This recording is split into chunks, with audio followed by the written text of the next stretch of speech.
Hello అండి, welcome to my channel. ఈరోజు ఇదిగోండి మా చెట్లకి వచ్చినటువంటి పంట అనమాట. మరి టమాటాలు, వంకాయలు, పుదీనా ఇవన్నీ కూడా మీకు చూపిస్తున్నాను. అయితే ప్రతిరోజు మామూలుగా కిచెన్ వేస్ట్తోనే ఈ పేడ గెత్తంతోనే చేసినటువంటి పంట అండి. ఇదంతా కూడా ఎంత బాగా వచ్చాయంటే మరి 2 years తర్వాత మళ్ళీ టమాటా చెట్లు మా ఇంట్లో వచ్చాయండి.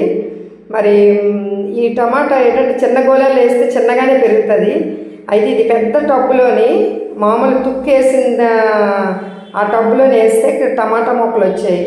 ఆ మొక్కలను అలాగే ఉంచేసానండి, ఎందుకంటే అది బాగా పెద్దగా ఎదిగిందని ఇంకెందుకు డిస్టర్బ్ చేయడం అని వదిలేస్తే చాలా పెద్ద కాయలు వచ్చాయి. దీన్ని బట్టి చూస్తే పెద్ద టబ్బులో వేస్తే ఎక్కువ మోతాదులోని పెద్దగా వస్తాయి కాయలు కూడాను.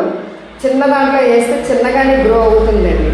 ఇది చూసారా, ఇవన్నీ కూడా చిన్న ఒక వాటర్ బాటిల్లోని మామూలుగా వేస్తే ఇలా వచ్చాయి. కానీ ఎప్పుడైనా ఏ పంట అయినా పెద్ద టబ్బులోని వేస్తేనండి, అంటే ఇప్పుడు 100 రూపీస్ టబ్బు అమ్ముతున్నారు కదా, దాంట్లో వేస్తే చాలండి. వంకాయలైనా ఏదైనా సరే ఇప్పుడు నాకు తెలిసిందనమాట. ఏదో మొక్కలు పెంచేస్తున్నాను కాదు, కానీ పెద్ద టబ్బులో కొంచెం వేసుకుంటే ఒక 2-3 భాగాల కింద మనం చేసుకొని ఏదో ఒక వంకాయలని, టమాటాలని, పచ్చిమిరపకాయలని ఏది వేసుకున్నా మరి బాగా వస్తాయి అన్నమాట. చూసారు కదా, ఇవన్నీ కూడా ఎంత హ్యాపీగా నేను ఫీల్ అయ్యాను. మీ అందరికీ ఎందుకు వీడియో చూపిస్తున్నానంటే నా వీడియోలు అందరూ కూడా మీరు చూస్తున్నారు. ఇదిగోండి వంకాయ చూసిన పండిపోయింది. అయితే దీన్ని పారీను ఇదేంటంటే పచ్చడి చేస్తాను, లేదంటే ఊరగాయనే పెట్టుకోవచ్చండి. మా ఇంట్లో ఊరగాయలు ఎక్కువగా తినరు కదండి, అందుకే నేను పచ్చడి చేస్తాను అనమాట. అయితే ఇవన్నీ చూసారు కదా, ఎంత చక్కగా నాకు ఎంత హ్యాపీగా ఫీల్ అయ్యానంటే ప్రతి ఒక్కరికి నేను చెప్తాను, వీటి మీద చెయ్యకండి, సీసీ కెమెరాలు ఉన్నాయి అని చెప్తుంటాను. ఎందుకంటే కష్టపడి వాటరింగ్ అది చేసుకొని ఎక్కడికి వెళ్ళినా మా మనసంతా కూడా మొక్కల మీదే ఉంటుందండి. అలాగే చిలకలు కూడా పెంచుతున్నాను కదా, మొక్కలు చిలకల మీద ఉంటుంది. అయితే ఈ ఫ్రూట్స్ కూడా దానిమ్మ పండు కూడా చూపించాను కదా, ఇవి కూడాను. అయితే కొన్ని ఒక రెండు మాత్రం దానికదే రాలిపోయి కింద పడిపోయాయండి అందులోని, అంటే బాగా గ్రో అయ్యింది. తర్వాత ఒక చాలా స్వీట్గా ఉందన్నమాట. దాని గ్రోత్ అంతే ఆ మాత్రం వస్తుంది.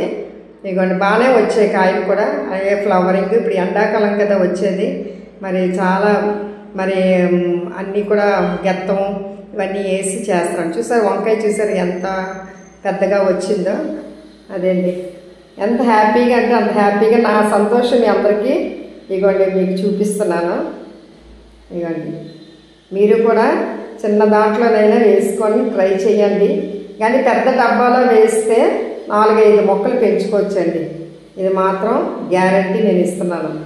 ముఖ్యంగా ఏంటంటే ఎండ తగలాల. ఎండ తగలపోతే ఏ మొక్కకైనా సరే మరి ఎదుగుదల ఉండదు.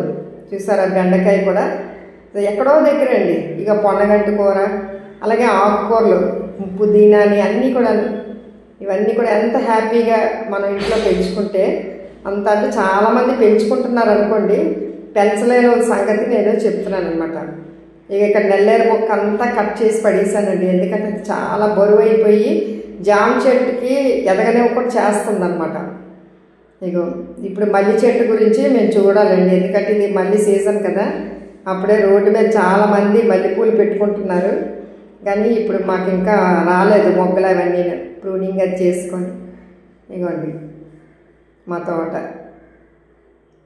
చూసారు కదా, చూసే హ్యాపీగా మీరు కూడా ఎంజాయ్ చేయండి. ఇదండి మాకు వచ్చినటువంటి టమాటాలు, వంకాయలు, పుదీనా. ఇలాగా ఏ ఒక్కటి వచ్చినా హ్యాపీగా ఫీల్ అవుతానండి. థ్యాంక్ యూ అండి, థ్యాంక్ యూ వెరీ మచ్.